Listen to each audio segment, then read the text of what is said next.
To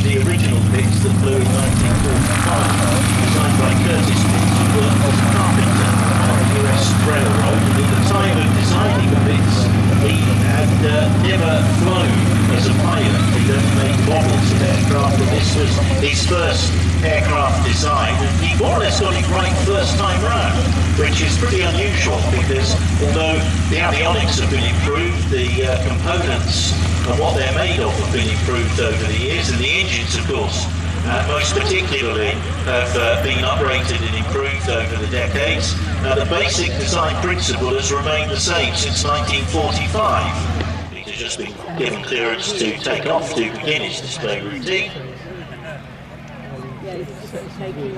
And every time he takes to the skies in the Pitts-12, he will remind himself that it was a long, hard slog over 5 years to build this aircraft.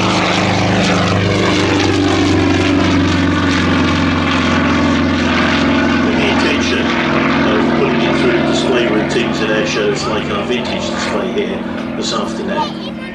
Peter Borchert in the Pitts-12.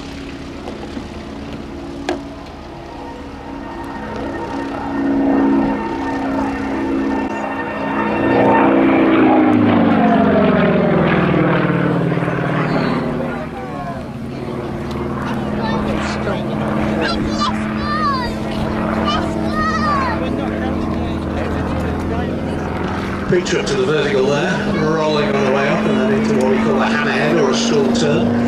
Full rudder, just flicking the aircraft around its longitudinal axis.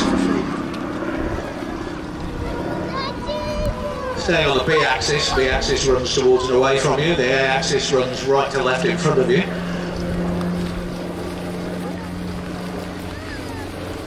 Now you're going to drift over the top with an extended loop.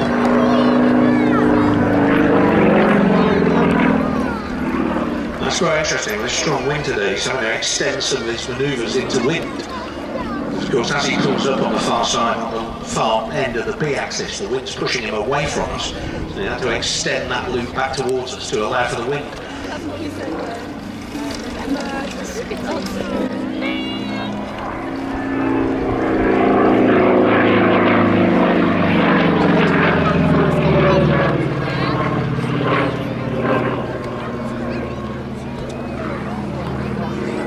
Now, to give you an idea of the effect of some of the G-forces on Peter's body as he puts the aircraft through the routines, he'll be routinely pulling 6G doing some of these manoeuvres.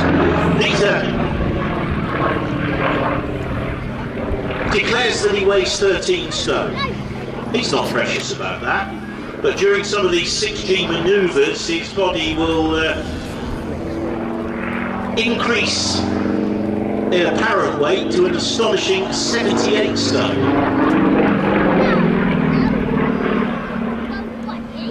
Which in itself is hard enough to cope with, but when you're trying to put the aircraft through a high dynamic aerobatic routine like this, thinking about your next manoeuvre, position of the aircraft in relation to us here on the crowd line, the wind speed, direction, clouds above him and so on, the cockpit workload for the pilot is really quite phenomenal.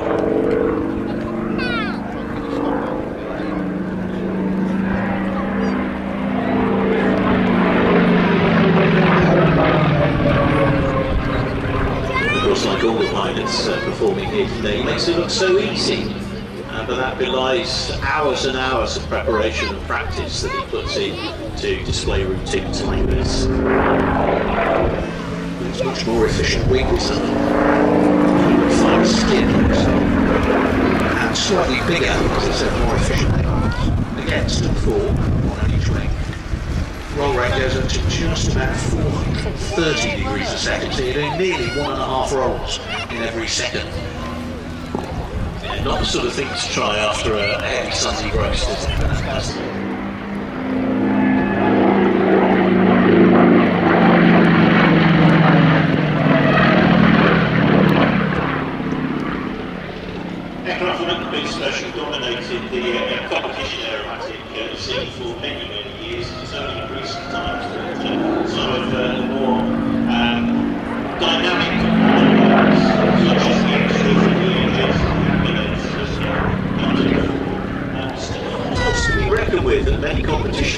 This is the Pitt Special.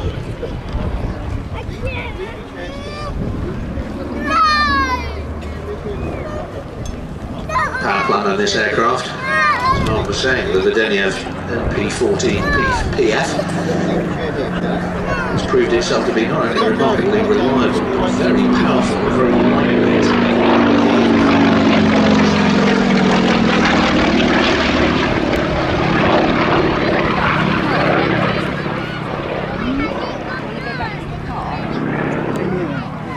It was only a matter of time before somebody put one in a pit. An extra 300 that looked like we one of those in it. Very strange.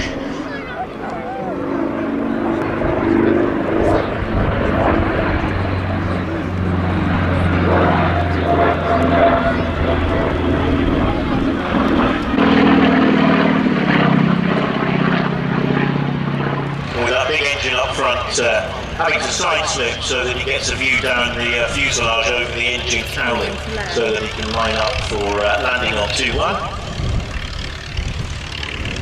which he does very nicely indeed. Ladies and gentlemen, the Pitts 12 and Peter Borchert.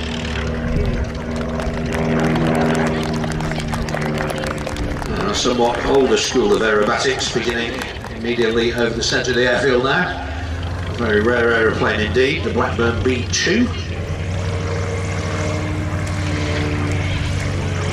1936 two-seat side-by-side trainer, designed and built by Blackburn Aircraft, developed from their Bluebird 4 light touring aircraft and trainer. It's number 37 in the production batch, which took to the skies in June of 1936. Originally used by Flight Training Limited as a trainer, operating out of the then London Airport. Number 37 and 42, in fact, only 42 of these built. It was intended as a rival for the Royal Air Force amateur trainer role, and it was unusual for the day. It wasn't fore and aft cockpits such as the Tiger Moth, which we got to win the competition. Side by side is the aircraft, very distinctive, sort of broad-shouldered look. Same engine, of course, as the Tiger, 30 horsepower, the Avalon Gypsy Major 1, full cylinder inline. It's at a maximum speed of about 112 miles an hour. This machine came to the Shuttleworth collection in 2008. It's actually owned by BAE Systems and restored to flying condition by them. It is although to my mind, the hapless students ran the risk of being whacked across the knuckles or the knees by the instructor with his map board if he didn't like what was